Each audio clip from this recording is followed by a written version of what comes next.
This is Abram Lauver Jr. and he is a World War II veteran. Why did you want to join the armed forces? After graduation, again,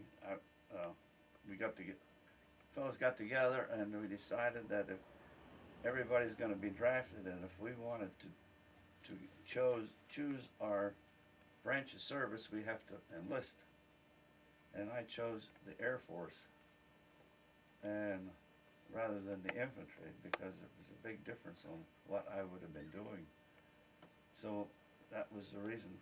Because if we wouldn't have enlisted, we'd have been drafted, and then they'd have chose wherever we went. That's the reason. Okay. What theater of the war were you involved in? We called that the Southwest Pacific area. That was Southwest Pacific. And where did your tour of duty take you? I arrived in Port Moresby, New Guinea on June the 23rd. Wow. And that's Port Moresby is a big island north of Australia.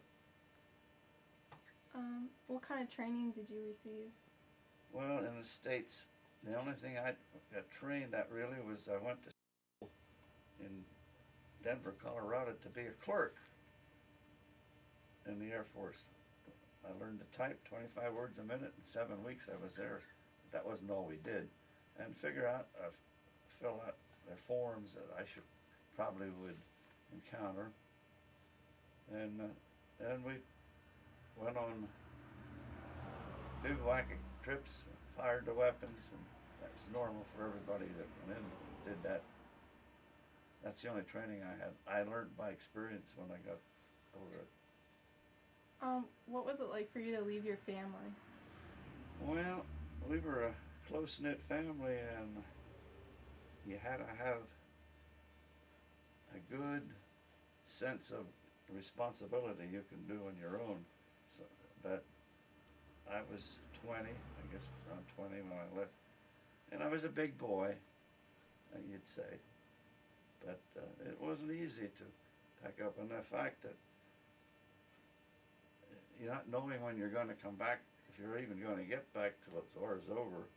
But I was lucky. I got home at Easter that year for 7 days, and then that was it for 3 years. Did you keep in contact with your family? Oh my! Well, the only way we had was through they called it V-mail. That was the fastest.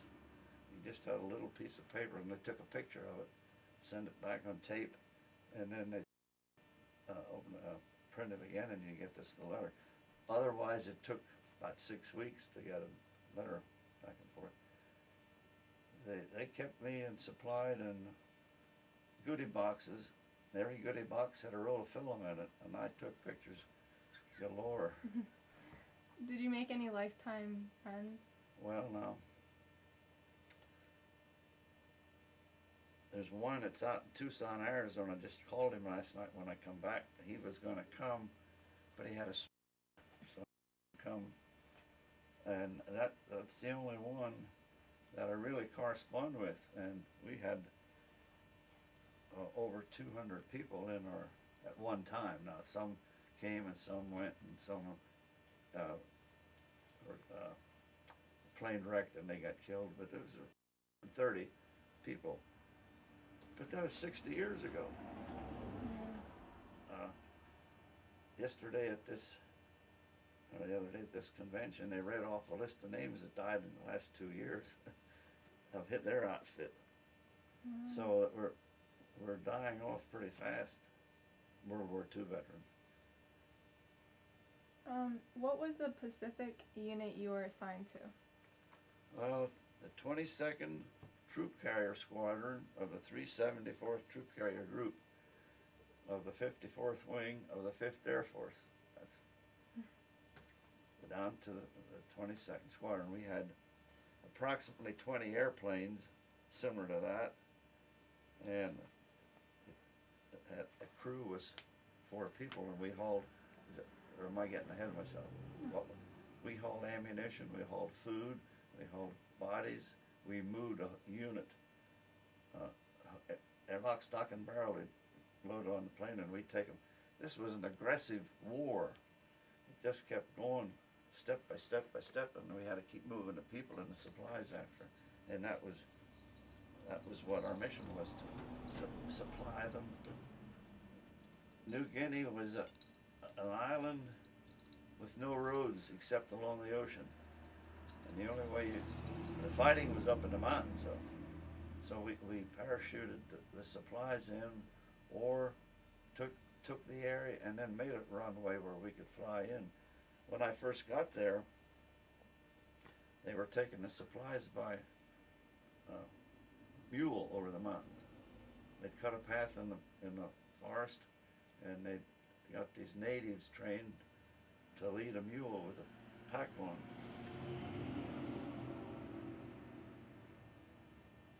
I'll show you the logo we had down of a pack mule. What battles took place when you were? Well, that was a battle. We really weren't in the battle. We followed the battles, but so I just can't think of one now.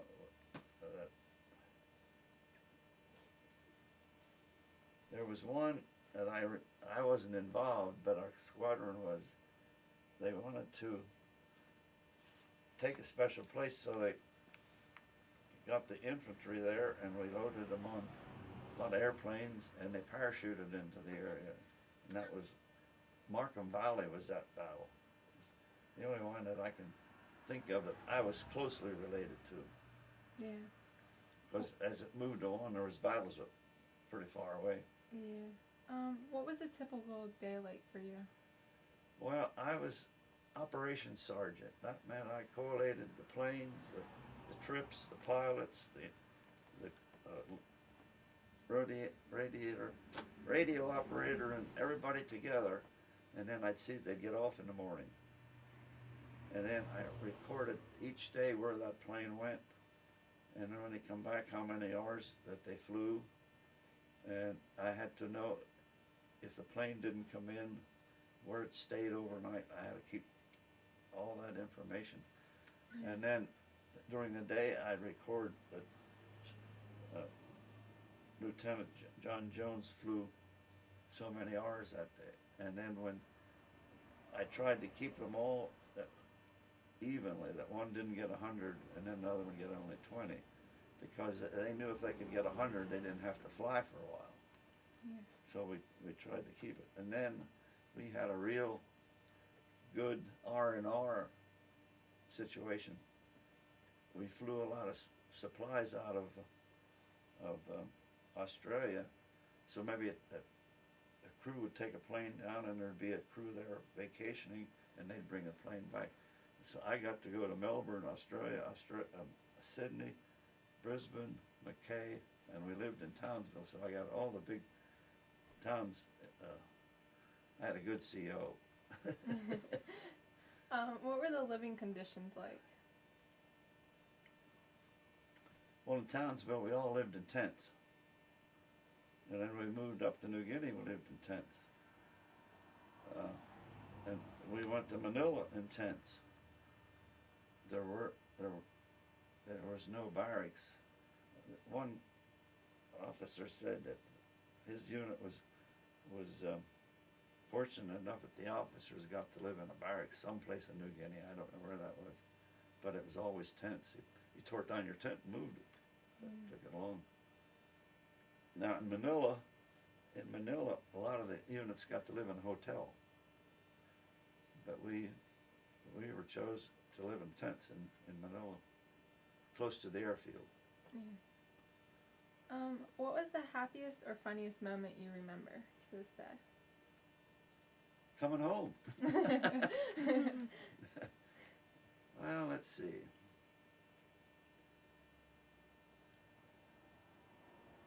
You're off of Millersburg? Mm-hmm. Well, I ran into 10 or 11 guys from the Lycans Valley area that was over there in another unit.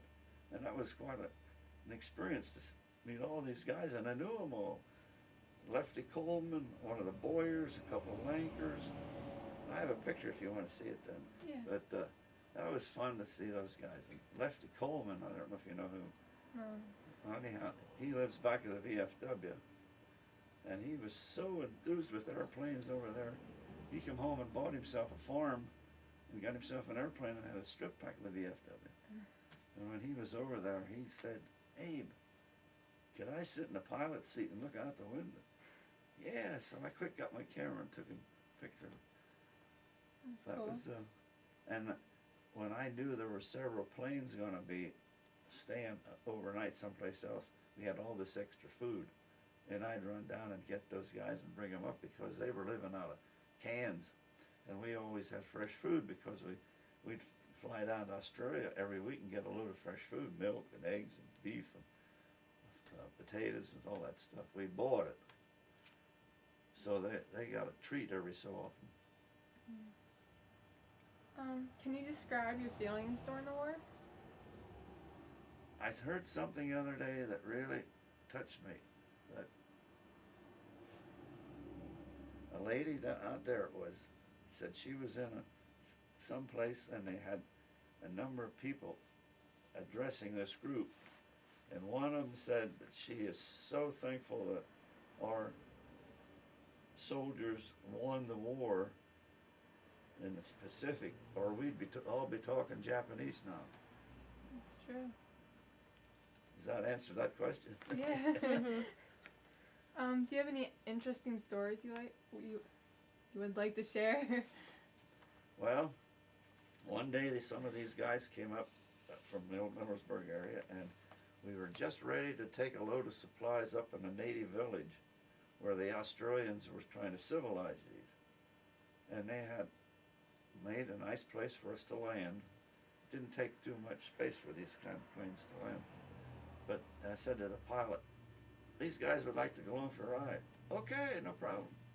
So we all went up there, and not knowing that they had a thunderstorm before we got there, he landed like a big lawn. They kept him. And when they put the brakes on the airplane, they locked, and we were a sled. We slid right down over that lawn and fell off maybe 4 or 5 feet. I don't know exactly how.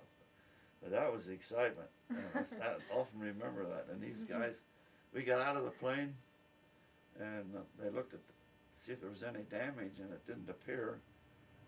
So the Australian came down and sized the situation up. But they decided that regardless of what happened, they have to get the plane unloaded. So he left some kind of a holler out, and all these natives come out of the bush, and they all grabbed a box and took it. But that didn't get the plane back on. So they talked about this, and to move them around without the motors, they pulled them by the tail, the hookup.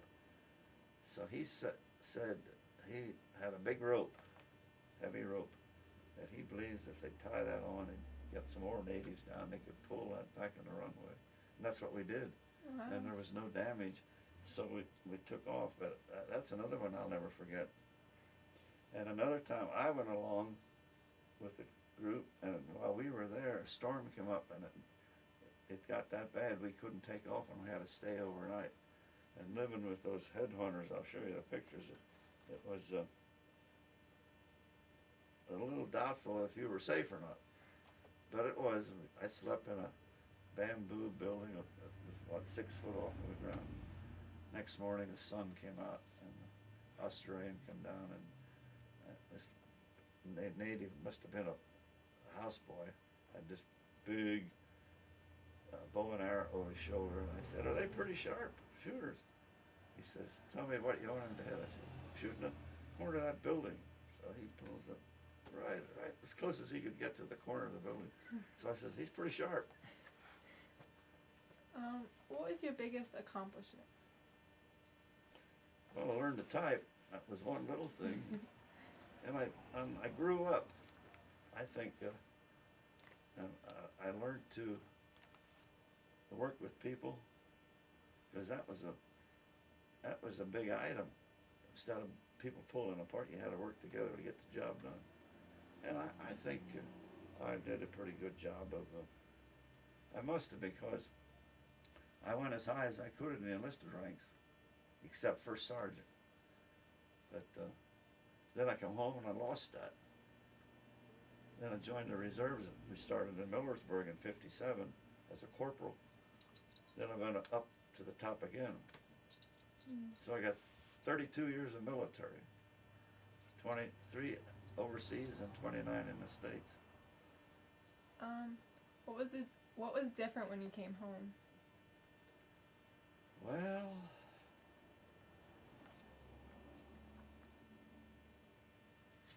gee, I don't know what to say there. I found a wife. That was different, and everybody's glad to see me, and everybody but A.W. Trotman, he wouldn't give him a job back. But Shep Schaefer, you know, remember him, do you? Schaefer's garage. He was waiting for me to show up. My dad had talked to him. So I worked for Shep Schaefer 20 years in the Ford garage. And then I became postmaster here in town for 25 years. That's my life story. Do you think the war was worth the price? Well, getting back to that statement, we could be speaking Japanese. Well, it put Hitler and what's his name? Japanese guy in their place and taught them a lesson. But it was so more important than the one we're in now. You missed television. Our president's in Hershey today. Wow. He was on about 40 minutes on the television this afternoon, live. What should people today remember about World War II? Say that again. What should people today remember about World War II? Well, it changed about everything that we stood for at that time. I mean, we kept what we stood for. We didn't lose anything, but except a bunch of lives. And we got the wake-up call in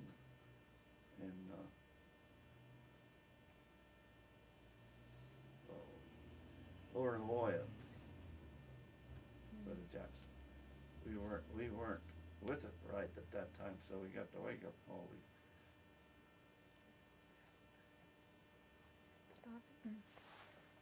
Well, this was one of my early pictures. That's a first cousin of mine. I had 4 sisters, and I was a boy, and there was 4 boys and a girl. And that was my school picture, and here, graduated, Millersburg High School, 41. And then, that was, you know where Reed's gas station is? Yeah. Well, right above it, there used to be a gas station that converted into a house now. Well, that we parked there. That's where that was taken. And this was early on. And you remember the big board in Millersburg Square? Yeah, I think so. Well, that was, everybody's name was on there. This is the house in Lankerville we lived in. And then I put the ferry boat in there. And then a little later on, I got the big job. And then I got a deer, and then every year for many years I've been running the stamp club here in school. And this is the hotel over town. I was in front of my post office up here at Christmas time.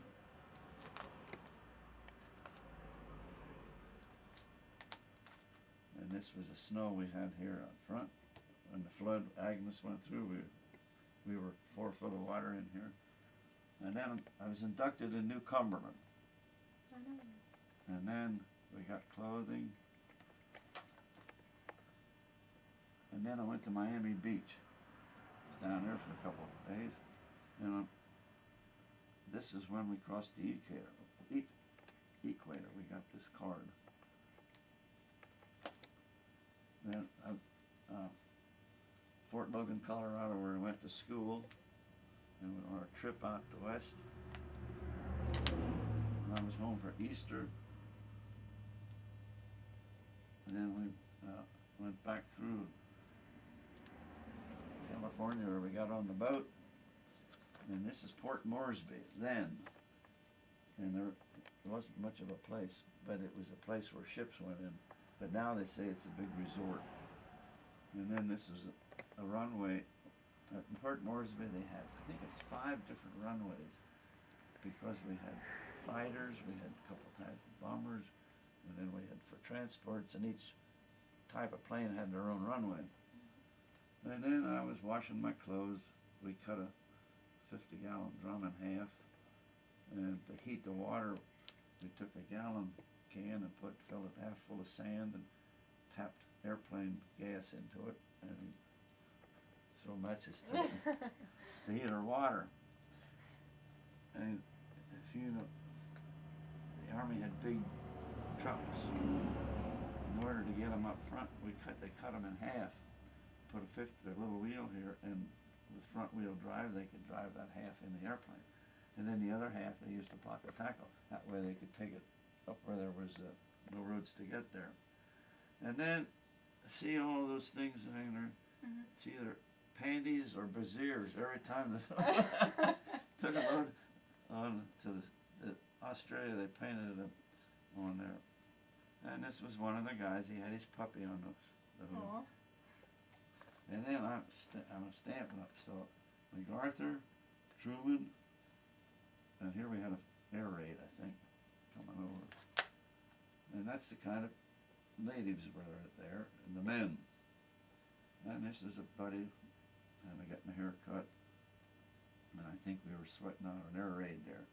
And then these were some of the fellas that I got with when I got over there. Here I'm washing clothes again. I got 2 pictures there.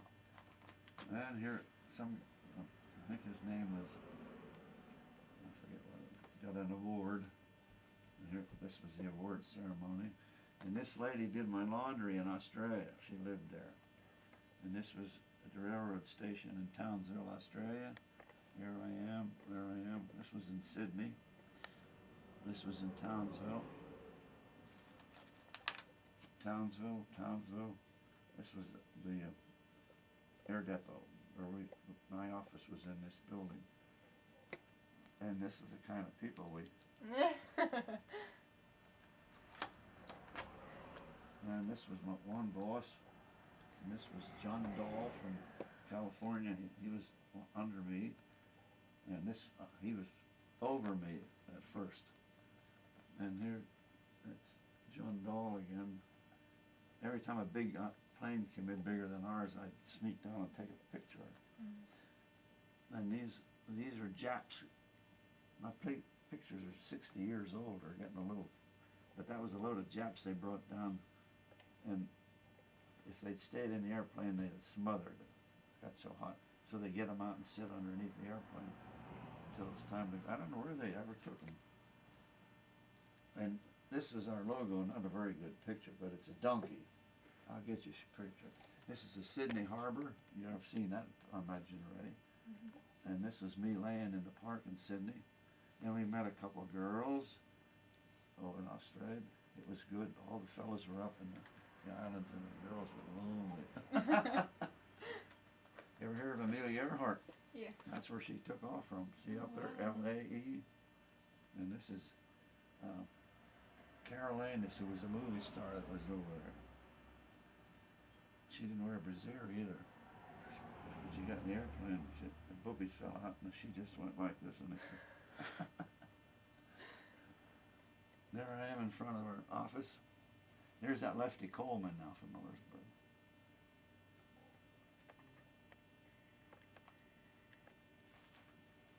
This was my tent. This was my commanding officer, one of them. And I had this vehicle to haul the pilots out to the plane and bring them back.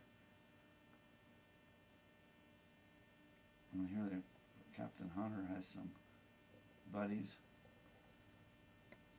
That's a bombardier's jacket we wore over there quite a bit.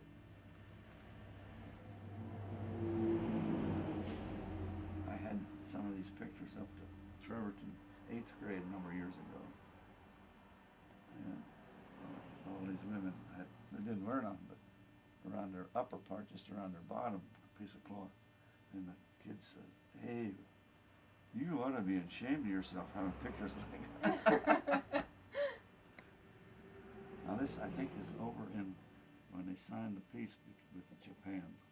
Those are some Japanese. Oh, and this was a hotel in Manila. That must have been before, because most of those buildings afterward looked terrible. And then Eric Kearns used to have a place up from the post office in Millersburg. And he took our pictures, as Betty and I. And here we are, a few years later, our 50th anniversary, I guess it was. And then this is our son Brad. He was commissioned a second lieutenant down at Indian Town Gap, and we were there for his. And then this is post office. You know, I never stood post office. I was being promoted there. My retirement plaque. And that's it. Now, if you want, I have another one here. Okay. Or do I? No. Can you shut it off? One guy said, "Is she still as good looking as she was?" I said, "Not bad."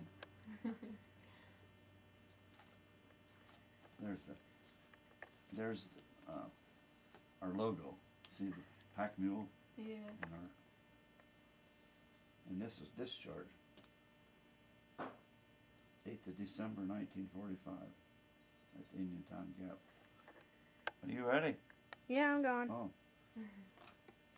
And this was MacArthur, our big boss. And then 5th Air Force we were in. 5th Air Force.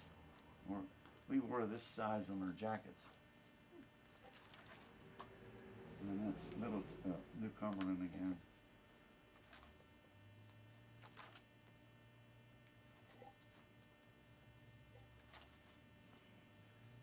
That's I had one I did at Port Moresby. There's more pictures in here of the natives. There they come. Kangaroo.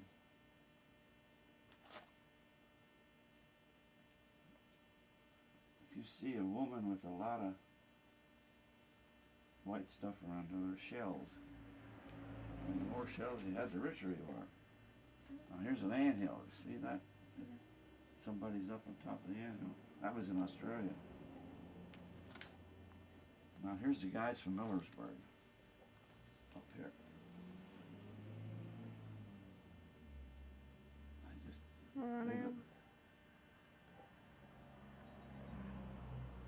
And these people have, what do you call that? It's a deadly infection, and they get big legs, and I forget what that's called. And this is in front of my tent with my big, I was there long enough to grow a banana tree, but it never did get big enough to get any bananas on. Some more my tent.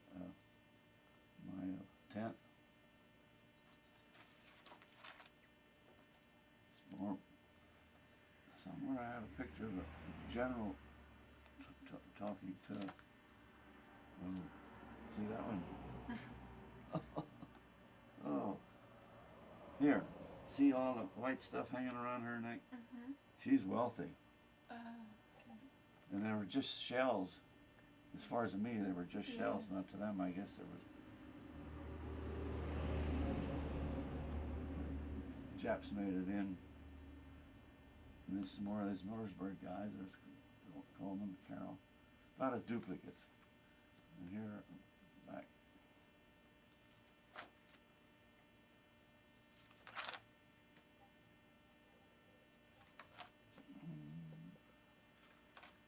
What is that?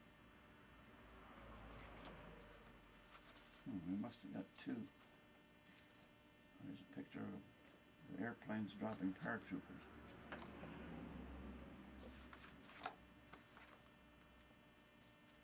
There it is. Now if you look close, you can see a plane. And somebody was taking pictures from above, but all these white dots are soldiers in there. And this was early. I think they left at started around 8 o'clock. First they went in and bombed it. Then they went in and dropped the smoke. Then all the time the fighters were up there protecting, and then by afternoon we landed in there already. That they went down and took the area, and they found a place where the planes could come in and land. That was a big day when that happened. And that was out of Port Moresby. Wow. So that's about it. I can get some more books. Yeah, it's fun.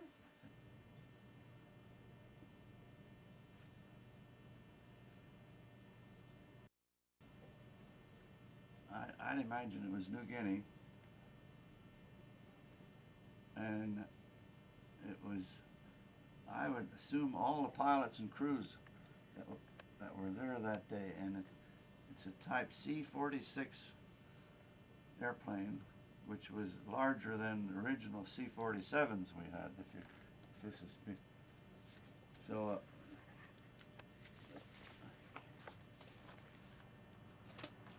There might be some more pictures in here, but they're all small and awards. This fellow wrote this book. That's not him. Was named Imperato. Is his first name? Edward T. Imperato wrote this book. I think his picture's on the back there. No. You hear me? Oh, right there's his name. Yeah. There's a picture of him, I think, right there. Oh yeah, he's all over the place. But he did so many things over there. A B-25, there were B-25 bombers going down, and for no enemy reason at all. And he was asked to take a group of men and natives and find this plane that they knew was down, but they didn't know exactly where. And 7 days they walked, 7 days and 7 nights they walked through native country, and every so often the natives that lived there had a battle, and he lost some men. But they found the airplane, and it was discovered that a bolt in the tail that worked the tail elevator sheared off. And then 7 days they walked back out again, and he wrote a book about that. And then there was another, this outfit that I was with, I was the 22nd and they were the 33rd Squadron. And if you did a good job this week, on Sunday you could possibly go for a scenic ride. And this particular day they had 20 wax girls and boys, and the crew of 4 were flying around, and they landed in the mountain, wrecked. 2 wax and 2 fellas survived. The next day 1 whack died. So there were 3, 1 whack, a sergeant and a lieutenant. And it took quite a few days for them to even find where the plane went down. And they did that, and in the meantime they were walking down off of the mountain to the lower part of and they dropped medics in real quick, and radios and tents and paramedics and people to do other work, and it took 40 days till they figured how to get them out of there. What they did, they dropped guys in and they made a landing field for a glider and prepared it to be hooked onto. And the guy wrote this book. He practiced before he did this, and he hooked on. He had a big hook on the back, and he hooked and it went up over the trees, and the treetops tore the bottom of the glider off, the canvas. And he got back. He said, "No more. That's the last time." And they had to go in another time that they could only take a couple at a time because heavy. And then he wrote a book about that too. And that one girl that died, that lived a day, was from Montana. Do you know where Montana is? Mm-hmm. Over from Lewisburg. So she was from up there. That's another. I had nothing to do with it, but that happened while I was over there. Yeah. So I don't know what else to tell you. Yep, that's fine.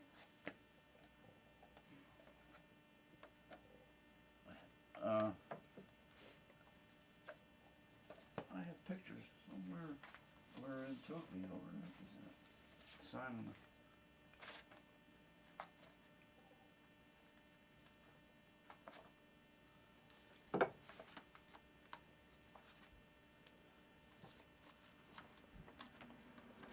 Huh.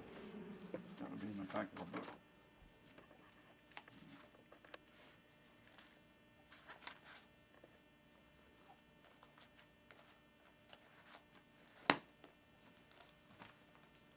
Yeah, maybe it's in here.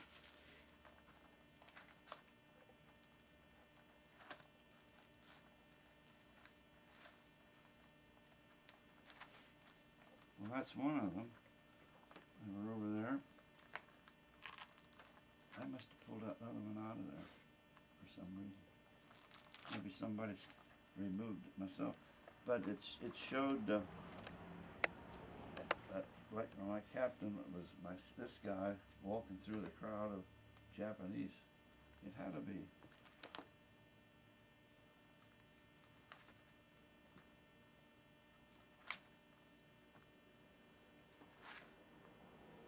It's missing.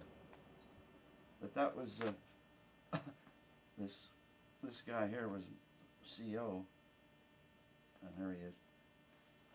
Stop. He was down in Finchhaven, and I was in Manila, and they left. He came up to Manila, stayed there, I guess, overnight, and I said, "Take me along, take me along." No, Abe, he said, if something would happen, you would probably be killed, and then it would be something that shouldn't have happened. So I agreed, and he's living in California, and I called him, or wrote him a letter here some time ago to come to this place I was last week. And I said, I know you're at least as old as I am, and I'm 80. So I said, you should be able to come. And he wrote me back, he said, you think 80's old? I'm 85, I ain't coming. But he was a good egg. Well, he's from Philadelphia, and I don't know if the fact I was from Millersburg, Pennsylvania, or if I was just a good guy. I never. The other thing I found out last week, I never was aware if we had any rifles or anything to protect ourselves in our unit. And these guys said they had them, but they were locked up all the time, and they had some guy continuously clean them because it was mucky and sandy and dirty and rainy all the time. Well, that's all we'd have got done, cleaning our rifles. So I guess we had some. Now the crews had 45s when they flew.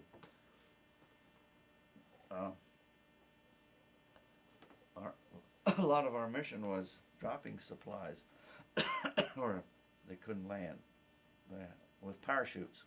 First they started just pushing them out of the airplanes, but then most of the time it was all wasted or spoiled, so they started dropping them. And most of them where we were came ashore off of a ship where we were stationed, and then they loaded them in planes. And they had blue ones, they had red ones, they had white ones. And we had a building that never was occupied close to our mess hall, so we took these parachutes and made a little club out of it. We had to do something to there was nothing to do except fly the planes, keep the records. But when they all went out today, what was there to do until they come back in except keep the records and clean up? And now we had extra planes that required an inspection today, maybe 100 hours, 50 hours. They had to do that.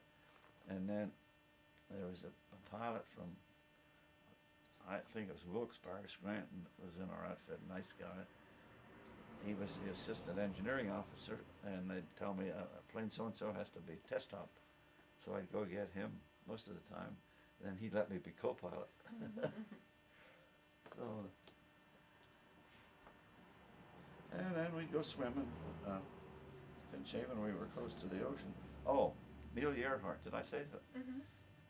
I didn't see her, but I was at the place where she last took off. We had 2 temporary duties there. A bunch of planes and a skeleton crew went to lay, and we did our mission whenever it was moving outfit or something. And then we go back, and then about a month later we did the same thing. So I got to go up there 2 times. Have any other questions? No, that was good. Thank you so much.